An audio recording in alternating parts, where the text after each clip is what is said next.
느헤미야서 7장입니다.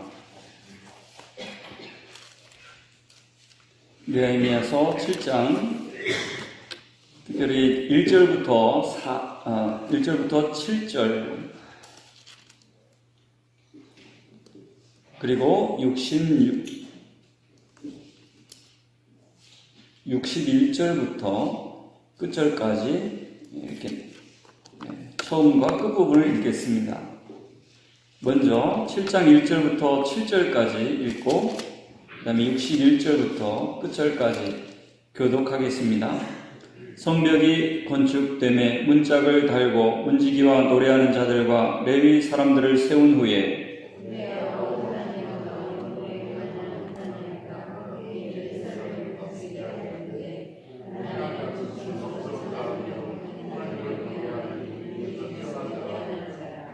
내가 그들에게 이르기를 해가 높이 뜨기 전에는 예루살렘 성문을 열지 말고 아직 파수할 때 곧 문을 닫고 빗장을 지르며 또 예루살렘 주민이 각각 자기가 지키는 곳에서 파수하되 자기 집 맞은편을 지키게 하라 했노니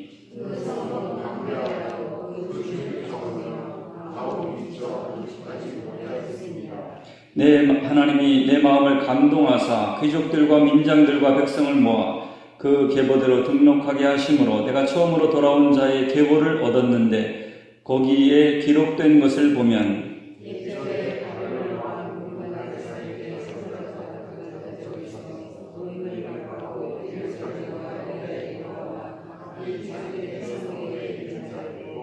스룹바벨과 예수아와 느헤미야와 아사랴와 라아냐와 나하마니와 모르드게와 빌산과 미스벨렛과 비그베와 느훔과 바하나와 함께 나온 이스라엘 백성의 명수가 이러하니라.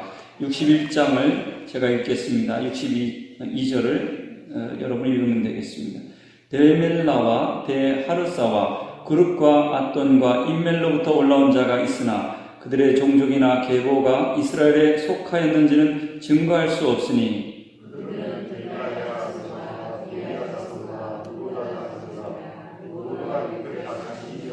제사장 중에는 호바야 자손과 학고스 자손과 바르실레 자손이니 바르실레는 길앗 사람 바르실레의 딸 중의 하나로 아내를 삼고 바르실레 이름으로 불린 자라.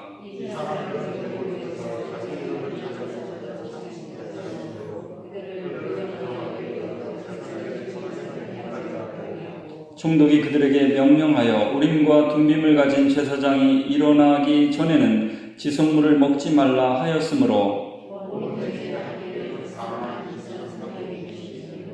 그 외에 노비가 7,337명이요 그들에게 노래하는 남녀가 245명 있었고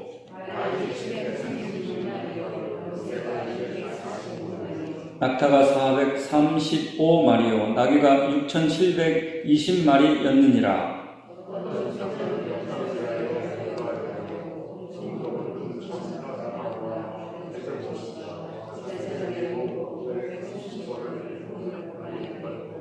또 어떤 족장들은 금 2만 드라크마와 은 2,200마네를 역사 곳간에 드렸고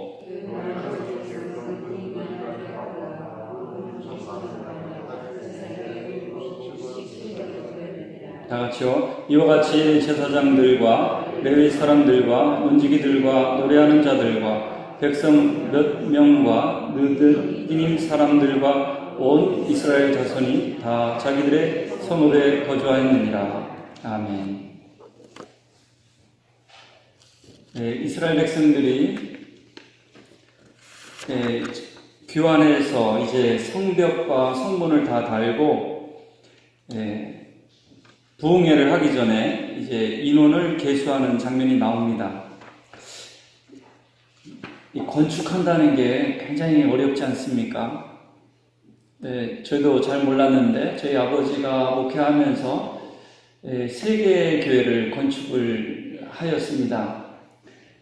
대단한 건축이라기보다는 아버지가 청년 시절에 이발사도 하시고 건축도 하고 농사도 하고 이 재능이 굉장히 많으셨어요. 그래서 어렸을 때 직접 교회나 집을 짓는 기억이 있습니다. 뭐 규모가 원래 시골이라 작아서 그렇겠지만 저희 우리 목회하는 또 동생도 있고 하니까 나왔던 얘기가 건축하면 뭐 돈 문제 뭐 이런 문제가 있다는데 우리 아버지는 그런 문제가 하나도 없으셨네 이런 얘기도 했었습니다. 건축을 하게 되면 뭐 돈을 줬는데 이 사람들이 돈만 받고 그만두는 업자들도 있고요. 설계하는 사람하고 집 짓는 사람 안에 이 금이 하나 조금 옮기는데 큰 교회는 수천만 원, 수억이 왔다 갔다 하는데요. 그래서 막 목사님 사무실에 가서 그렇게 싸운대요. 뭐 피가 마른다고 그래요. 그래서 목사님이 싸우려면 나가서 싸우라고 한 보름씩 싸운다고 그래요. 약속도 안 지키고 돈도 많이 들고 정말 건축해보니까 하나님이 하지 않고는 불가능하다 이런 고백을 하세요. 그래서 진짜 교회를 사랑하는 것을 하나님의 은혜를 경험해 보려면 건축을 해봐야 된다. 건축에 뭐 피하기만 할 게 아니라 아이고 우리는 건축 안 해서 다행이다 이럴 게 아니라 한번 그 은혜를 사모하는 은혜를 경험해야 된다 이렇게 말하는 분도 계시는데 뭐 반박하고 싶지는 않습니다. 그 간증이니까요. 그러면서 하나님이 하셨다 이렇게 말합니다. 사실 수적으로나 주변에 방해하는 거나 이걸 모든 걸 봤을 때 불가능한 일을 지금 52일 만에 하나님께서 느헤미야와 백성들을 통해서 마친 겁니다. 그래서 느헤미야도 하나님께서 이 역사를 이루셨다. 느헤미야가 한 얘기가 아니라 원수들이 그렇게 말하는 거예요. 저건 하나님이 아니면 못한다. 하나님이 하셨다. 그렇게 말하면서 원수들이 두려워 떨었죠. 그러나 그들은 사탄은 우리가 하나님 앞에 설 때까지 결코 포기하지 않습니다. 제가 목회자니까 목회하는 분들 얘기를 많이 듣게 되지 않습니까?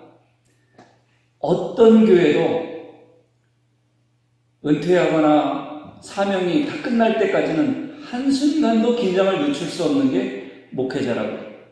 그 목회는 하늘의 날씨와 같대요. 화창하게 피다가도 갑자기 먹구름이 끼고 언제 어디에서 무슨 일이 생길지 모르는 자리가 목회자의 자리다. 그러면서 늘 깨어있으라고 말하고 있는데 지금 잔치가 벌어지고 모든 일이 다 끝났는데도 불구하고 이 느헤미야와 백성들은 편안하게 쉴 수만은 없는 겁니다. 지난 6장에서도 보았지만 내통하는 이 반역자들도 있고 유대인들 중에 지도자 중에 도비아의 선행을 자랑하면서 또 공동체의 비밀들을 전달하는 그런 사람들이 있었기 때문에 영적으로 세워가기가 매우 어려운 상황입니다. 그래서 에베소서 6장 13절에는 이렇게 말씀하고 있습니다. 하나님의 전신 갑주를 취하라. 이는 악한 날에 너희가 능히 대적하고 모든 일을 행한 후에 서기 위함이라. 대적하고 모든 역사를 다 이룬 후에 서기 위해서 우리 하나님의 전신 갑주를 입어야 한다고 말하고 있습니다. 10월달에 월삭 새벽기도에 제사장의 옷을 우리가 의미를 살펴보면서 성경의 말씀을 과거의 사건이 아니라 우리에게 주시는 말씀, 오늘 우리에게 일어나는 말씀으로 우리가 받아야 된다 이런 말씀을 나누었습니다. 그래서 대제사장이 옷을 입듯이 예수님을 믿고 왕같은 제사장이 된 우리들이 하나님의 영적인 갑옷을 그리스도의 옷을 날마다 입었는지 확인해야 된다. 믿음의 옷을 입었는가 확인해야 된다. 이런 말씀을 드렸습니다. 왜냐하면 사명을 감당하려면 작은 가정에서나 교회에서나 사회에서 하나님께서 주신 사명을 감당하려면 먼저 제사장의 옷을 입어야 하는 것입니다. 군인은 군인의 옷을, 경찰은 경찰의 옷을 입듯이 그리스도인은 그리스도로 옷을 입어야 하는 것입니다. 우리 힘으로 감당할 수 없는 겁니다. 여기 그림을 한번 보세요. 먼저 구원의 투구를 써야 됩니다. 우리 생각이 구원받은 자로서의 은혜 의식과 하나님 생각으로 충만해야 되는 겁니다. 믿음의 방패가 있어야 됩니다. 사단이나 자기 마음속에 일어나는 여러 가지 생각들을 말씀으로 믿음으로 물리쳐야 하는 것입니다. 의의 흉패가 있어야 됩니다. 나의 의가 아니라 그리스도의 의, 믿음의 의를 가슴에 막아야 되겠습니다. 진리의 허리띠, 말씀으로 허리를 동이고 말씀 안에서 절제하며 순종하며 자신을 쳐서 복종시키는 그 허리띠를 동여 매야 합니다. 마지막이 아니라 발에는 뭐예요? 무슨 신발? 평안의 신발. 그리스도인에게 골프 회원에게 회원권을 하려면 비싸다고 그러죠. 마찬가지로 우리가 그리스도인이 된 하나님 나라의 자녀의 특권이 두 가지가 있습니다. 모든 일을 행할 때 두 가지 특권을 우리가 누리는데 뭡니까? 은혜와 평안입니다. 그래서 우리가 무슨 일을 하고 어떤 길을 걸어갈 때 평안의 은혜를 누려야 됩니다. 요셉이 인생이 환경이 쉬운 건 아니었습니다. 지난 주일날 하박국도 하나님께 정말 이해할 수 없는 항변을 하였습니다. 그러나 말씀과 기도 가운데 주님의 응답을 받고 평안의 신발을 신고서 그가 하나님을 즐거워하며 구원의 하나님을 찬양했던 것을 기억합니다. 우리 믿음의 사람들은 환경이 바뀌어도 환경이 거칠어도 평안의 신발을 신는 법을 알아야 하겠습니다. 돌이 있더라도 가시가 있더라도 평안의 신발을 신는 사람은 찔리지 않고 돌에 다치지가 않는 법입니다. 상처 있고 힘들고 어렵고 이런 것은 이런 하나님의 전신갑주를 제대로 입었는지 확인해 봐야 됩니다. 환경은 문제가 많습니다. 그러나 우리가 이 악한 날에 능히 대적하고 온전히 서기 위해서는 하나님의 전신갑주를 입어야 됩니다. 마지막으로는 말씀의 검을 들어야 합니다. 말씀의 검.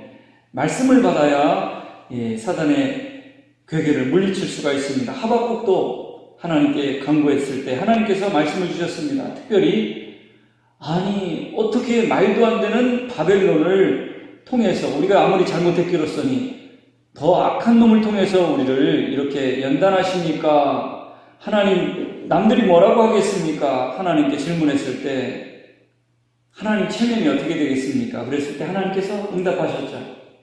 물이 바다 덮음같이 하나님을 아는 영광이 온 땅에 충만하리라. 걱정 마라.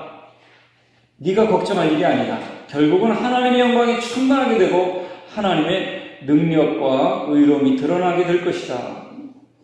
우리는 환경과 사람과 일이 진행되는 방식이 걱정되지만 하박국이 하나님의 뜻, 하나님의 광대하심을 깨닫고는 이제는 하나님을 즐거워하며 하나님을 찬양하며 그 발이 높은 곳을 다니는 사슴처럼 기뻐 뛰노는 그런 찬양으로 하박국 3장을 마치게 되지요. 왜냐하면 말씀을 받았기 때문에 그렇습니다. 성령의 검. 병든 사람도 마찬가지입니다. 시편에 하나님께서 병든 사람에게 말씀을 보내사 위경에서 건져주신다. 말씀을 받아야 질병과 어려움과 문제를 우리가 이길 수가 있습니다. 말씀은 이처럼 성령의 검이 되어서 여러 방법으로 공격하는 사단의 공격을 능히 물리칠 수가 있는 것입니다.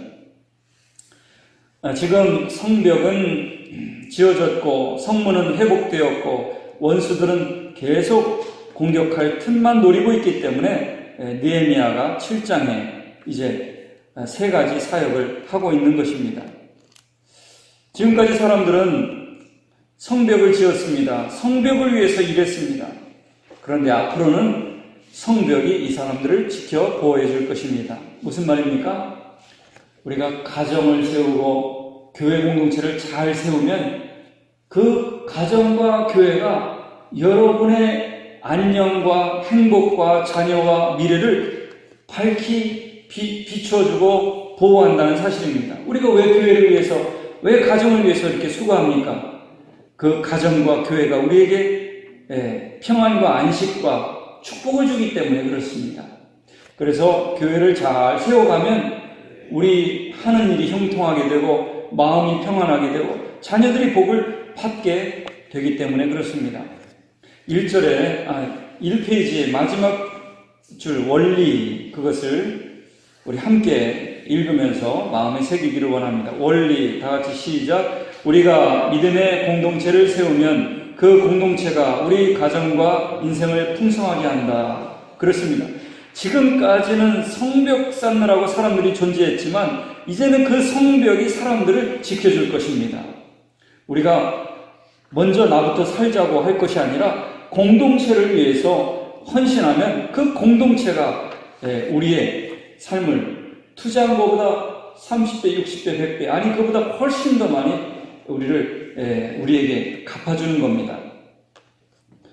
요한 2서 8절에 이렇게 말씀하고 있습니다. 너희는 스스로 삼가 우리가 일하는 것을 잃지 말고 오직 온전한 상을 받아라. 그렇습니다.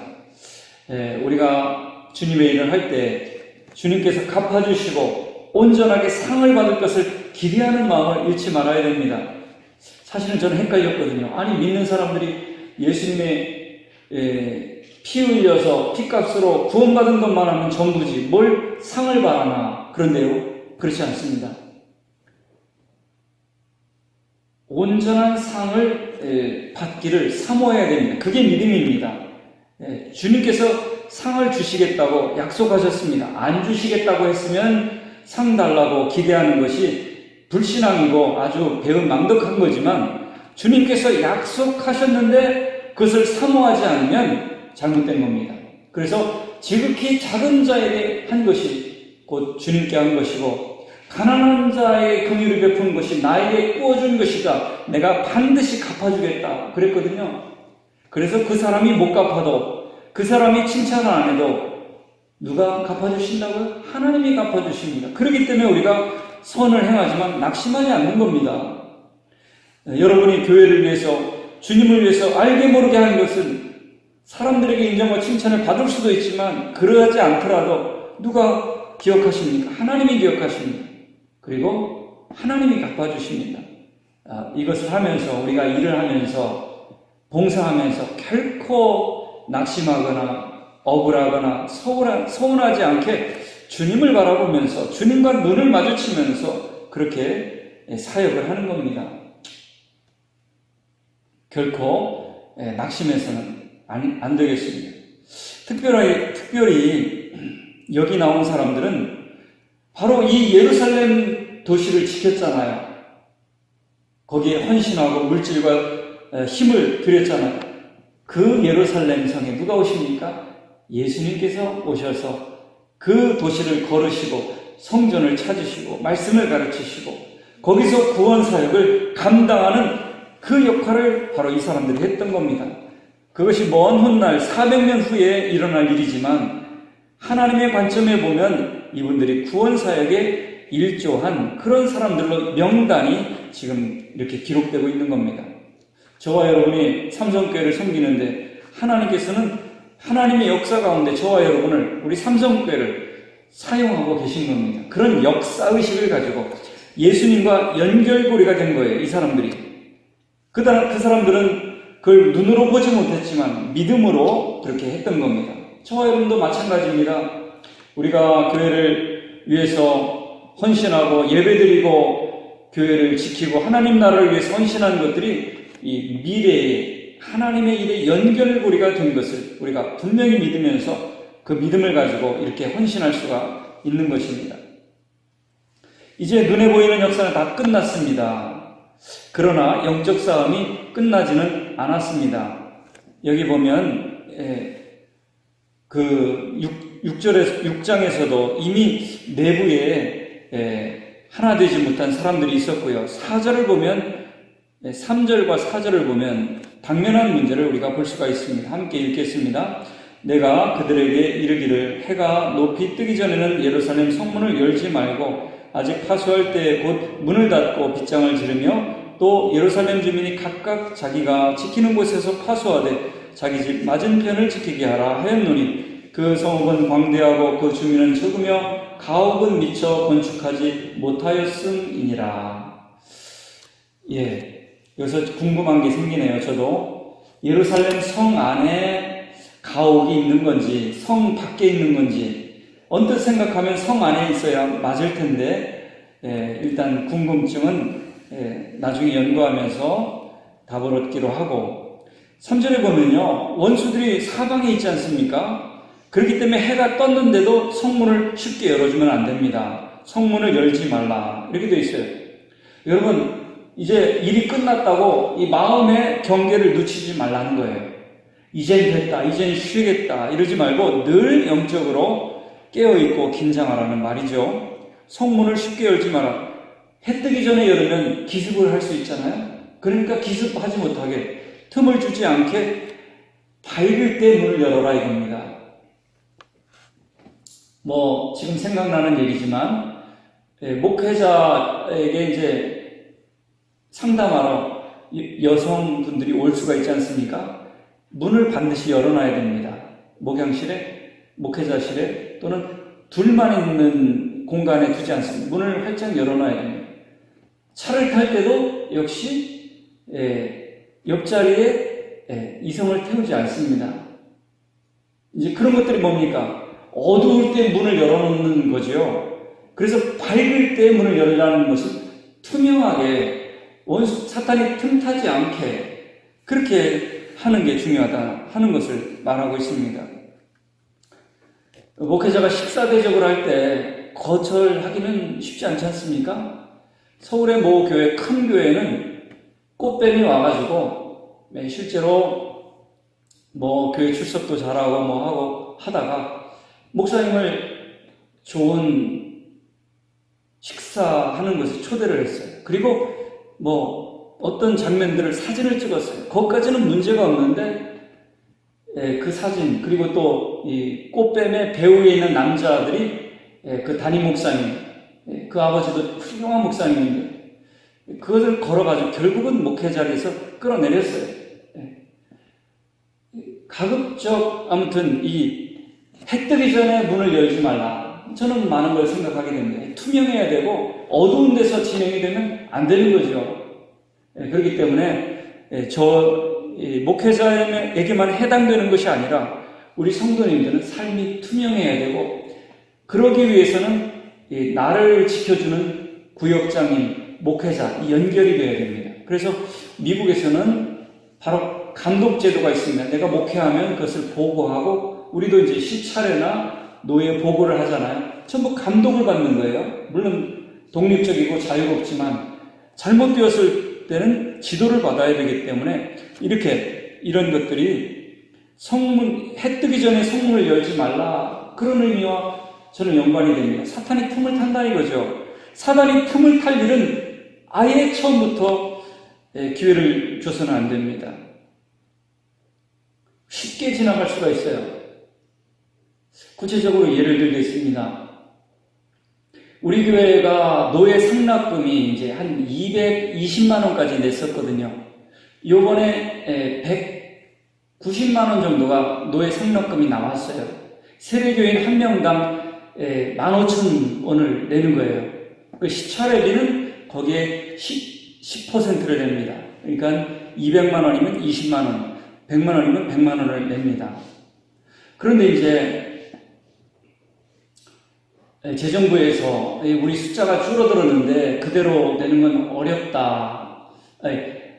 어렵다기보다는 줄었는데 어떻게 안 되겠습니까? 그래서 노회에 신청을 했습니다. 비용이 우리 숫자에 비해서 많은데 사실은 1년이 지나 경과되지 않았기 때문에 받아들여질 수 없는 사안이었습니다. 그래서 노예에서도 그걸 하나를 받으면 다른 여러 교회의 그 조정을 받아야 되기 때문에 현실적으로 불가능한 상태여서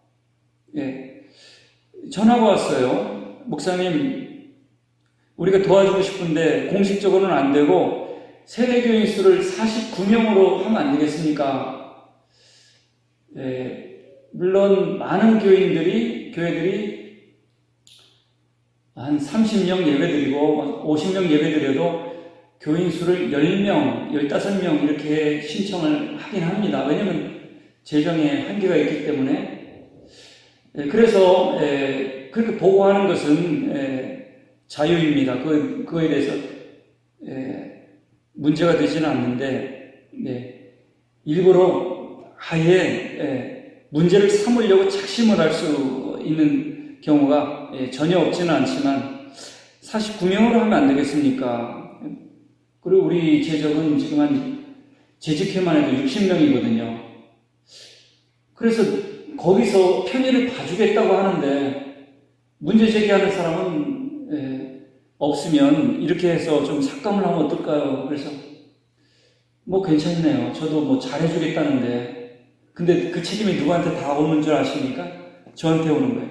나중에 이거를 거짓말했다고 들이들면 목회자가 거짓말쟁이다 하고 악감을 품으면 그거는 사실 노예에서 제안을 했어도 책임은 제가 다 덮어 씌우는 거예요. 그래서 처음에 아니 뭐 그렇게 하세요. 그렇게 문제삼을 뭐 작심하고 그럴 사람도 없는데요. 그랬더니 이제 제가 사모한테 얘기를 했죠. 노예에서 이런 전화가 왔네. 그건 안 되지. 철저하게 해야 돼. 그래서 다시 전화했어요.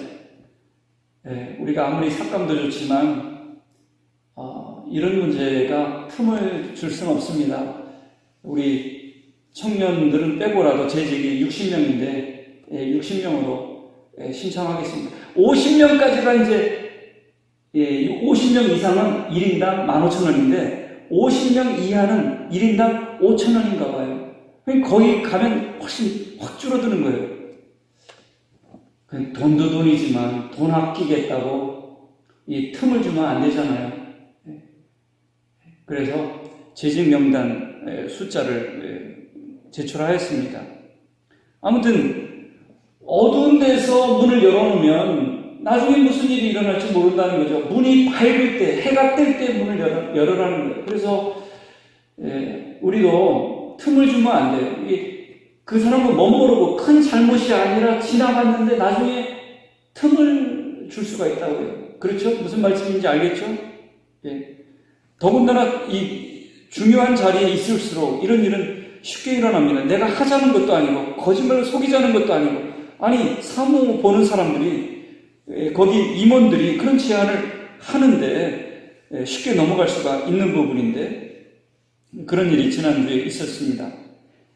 그 다음에 문을 닫을 때는요 어두워질 때 닫지 말고 아직 해가 있을 때 보초가 있을 때 문을 일찍 닫고 빗장을 지르고 그렇게 돼 있죠.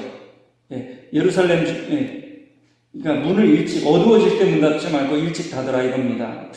어두울 때 기습을 주지 말라 이거죠.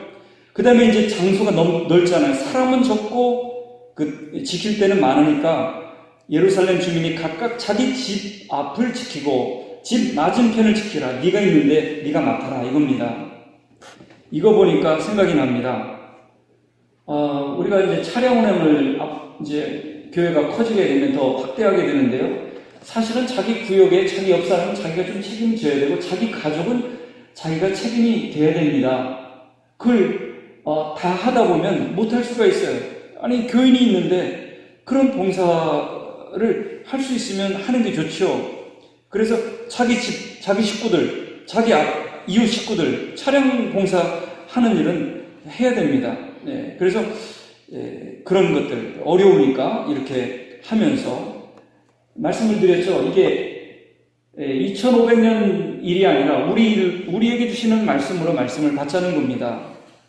또 하나 문제가 뭐냐면 그 4절에 보면 성읍은 큰데 주민들은 숫자가 별로 없어요. 더군다나 성벽 짓느라고 자기 집도 아직 짓지 않았어요. 그러니까 할 일이 앞으로 많이 남아있기 때문에 지금 영적인 싸움이 미완성된 문제들이 남아있어서 아직 깨어 있을 때라 하는 겁니다. 그런데 사실은 우리 인생이 주님 앞에 갈 때까지 긴장을 늦춰서는 안 되겠습니다. 모르겠어요. 은퇴하신 분들은 긴장을 늦출 수 있는지 모르겠지만 또 은퇴하면 은퇴한 대로 문제가 있기 때문에 늘 주님 앞에 말씀과 기도로 깨어 있어야 하는 것을 우리가 보게 됩니다. 그래서 오늘 느헤미야 7장에는 세 가지 사역을 말하고 있습니다. 첫째는 지도자를 정비하라 하는 겁니다. 돕는 사람들을 또 세우라 하는 겁니다. 사실은 하나님 앞에서 기도원과 같은 300용사도 되어야 되지만 다른 한편으로는 이런 말이 있어요. 협력하는 게, 연합하는 게 중요합니다. 그래서 100사람이 할 것을 한 사람이 하는 것보다 하나님의 일은 한 사람이 할 것을 100사람이 하는 게 더 낫다고 합니다. 왜? 연합한다는 거죠. 혼자 하는 것보다 일을 나누어서 청소를 하더라도 같은 시간에 못하면 다음 사람이 화장실을 한다든지 이렇게 해가지고 다 참여해야 은혜를 같이 받아요. 그렇기 때문에 하나님의 일은 한 사람이 할 것도 100사람이 나눠서 하고 그래야지 된다. 참여하게 해야 된다. 혼자서 할 수가 없기 때문에 사람을 세우라 하는 것입니다. 7장 1절을 함께 같이 읽겠습니다. 성벽이 건축되매 문짝을 달고 문지기와 노래하는 자들과 레위 사람들을 세운 후에 예배하는 일꾼들, 문지기, 봉사자들, 또 본초들 이런 사람들을 세운 거죠. 3절에 보면 파수하는 사람들, 문지기들 이런 사람들을 다 세워서 역할을 나누었던 겁니다. 돕는 자를 세우라. 제가 10월 달이 되었는데 이제 다다음 주에 세미나를 갑니다. 우리 삼성교회를 보면서 우리에게 맞는 양육 세미나 누구나 할 수 있고 또 교제하고 또 성도님들이 서로 연합하면서 한 가족을 이루는 그런 방법을 고민하다가 아주 쉬우면서도 구체적인, 그리고 목회자가 직접 지도하지 않고 서로 의논하고 할 수 있는, 쉬우면서도 성도들이 주도하는 그런 양육 체제를 시작하려고 합니다. 어렵지 않고 쉽게 돼서 제가 목회하면서 양육 시스템을 많이 고민해 왔지만 이렇게 실질적으로 주변에서 잘 하고 있기 때문에 이런 것들을 함께 하려고 합니다. 그래서 사람들을 말씀으로 세워가고, 지난번에 상주에 있는 사무엘 동산을 제가 갔다고 하지 않았습니까? 사당동 서울에다 학사를 살려면 돈이 얼마나 들겠습니까? 캐나다에다 대저택을 하고 유학생들이 거처하는 공동체를 만들면 돈이 얼마나 들겠습니까? 2,000평 학교 땅을 해가지고 전부 잔디로 만들고 집을 새로 짓고 거기다 이제 장로님들이 기부해가지고 자기 방은 한 방만 쓰고 나머지는 손님 쓰게 하고 세 동이 있는데 그런 걸 하려면 돈이 얼마나 들겠습니까? 부자가 없어요. 그런데 이 어마어마한 일을 누군가 배가 아파가지고 뒷조사를 해보니까 캐면 캘수록 신기해. 하나님이 하신 일밖에 안 돼요. 그래서 제가 물었어요, 목사님한테. 목사님, 어떻게 이렇게 큰 일을 하십니까? 그랬더니 말씀이 일하십니다. 그러더라고요. 하나님이 일하십니다. 말씀의 씨앗이 지금 작아 보여도 말씀을 제대로 뿌리고 말씀을 받고 기다리면 말씀이 역사합니다. 그러더라고요. 그래서 제가 내가 조급하게 뭘 하려고 하는 게 아니라 말씀을 제대로 전하고 또 성도님들에게 제대로 그걸 소화해서 나누게 하고, 그러면 말씀이 들어가면 말씀이 저절로 일합니다. 목사님 말씀이 뭐 대단하게 재미있거나 그러지도 않아요. 저보다 한 3분의 1 되나 조곤조곤 말씀하세요. 세상이 그렇게 말해가지고 은혜 받는 날에 기적이에요, 기적. 근데요, 제가 요즘에 듣는 얘기가 목소리가 너무 크다는 거예요. 왜 그런지 목소리가 크다는 거예요. 그래서 이제 저도 목소리 좀 작게 하려고. 아니, 목소리가 작아도 이게 은혜가 돼야 되는데 뭔가 그렇게 아쉬워서 목소리를 왜 이렇게 높이는지 모르겠어요. 조곤조곤, 목회 잘하시는 이제 두 분을 만나는데 목소리가 다 조곤조곤 하세요. 조곤조곤. 그래도 사람들이, 그 청소년들, 고등학생들이 싹 들어요. 말을 조곤조곤 하시죠. 근데 그분들이 말씀이 한다는 거예요. 말씀을 제대로 전하면 사람이 세워지고, 사람이 세워지면 내가 꼭 하지 않아도 저절로 여기저기서 하나님의 역사가 일어난다는 거예요. 그래서 이 사람들의 명단, 이 명단들이 쭉 나오는데요. 이 사람들이 예수님과 하나님 나라를 연결하는 연결고리라는 그 의식을 가지고 하나님 나라에 동참한다는 의식을 가지고 일했던 겁니다. 저마다 일하는 것 같지만 내가 하나님 나라에 동참한다는 분명한 시민의식, 하나님 나라 백성의 의식을 가졌습니다. 마지막으로는 서로 주님을 위해서 헌신하고 예배하도록 권면을 하고 있어요. 70절부터 73절까지 나오는데 보면은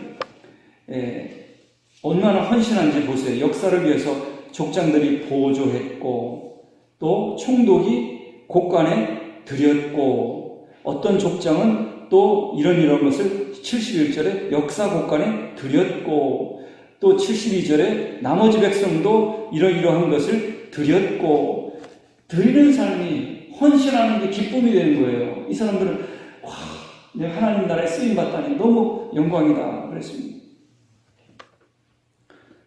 요즘에야 참 불신의 시대고 앞으로는 이런 시대가 안 온다고 그러는데 한경직 목사님 신뢰할 수 있는 그분에게 찾아가면 그분에게 헌신한 분들이 그렇게 많았대요.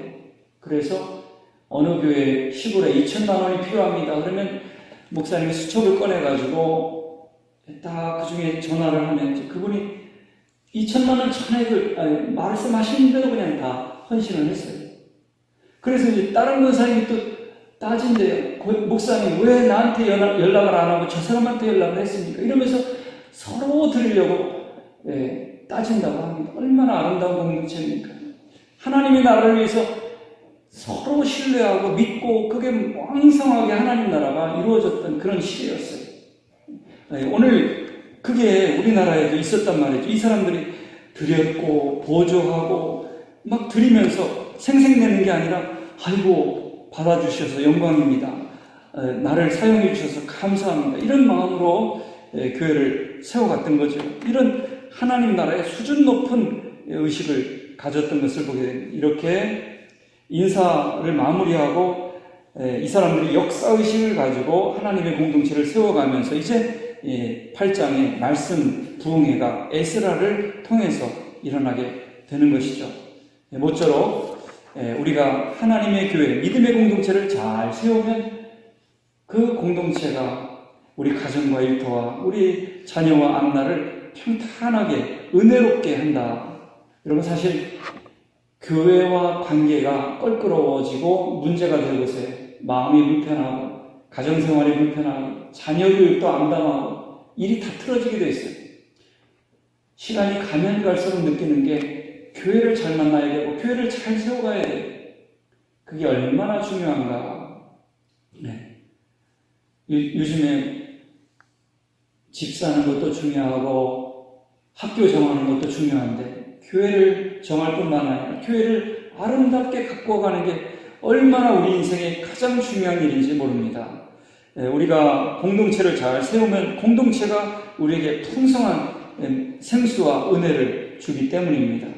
이 일에 저와 여러분이 쓰임받는 하나님 나라의 왕같은 제사장 되시기를 주님의 이름으로 축복합니다. 기도하겠습니다. 하나님 아버지, 오늘 느헤미야 7장에 많은 명단을 보았습니다.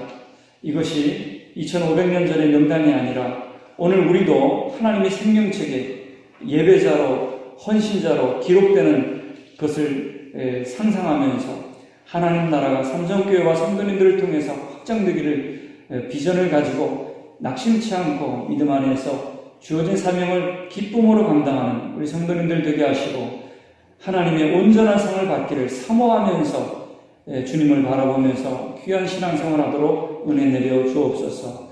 다음 예배 가운데 하나님께서 빈자리를 채워주시고 주님께서 다 기억하시고 갚아주시는 걸 기억하면서 모든 시간과 예배와 헌신을 값지게 감당하는 믿음의 사람들이 다 되게 복내려 주옵소서. 예수님의 이름으로 기도드립니다. 아멘. 찬송가 353장 찬송드립니다.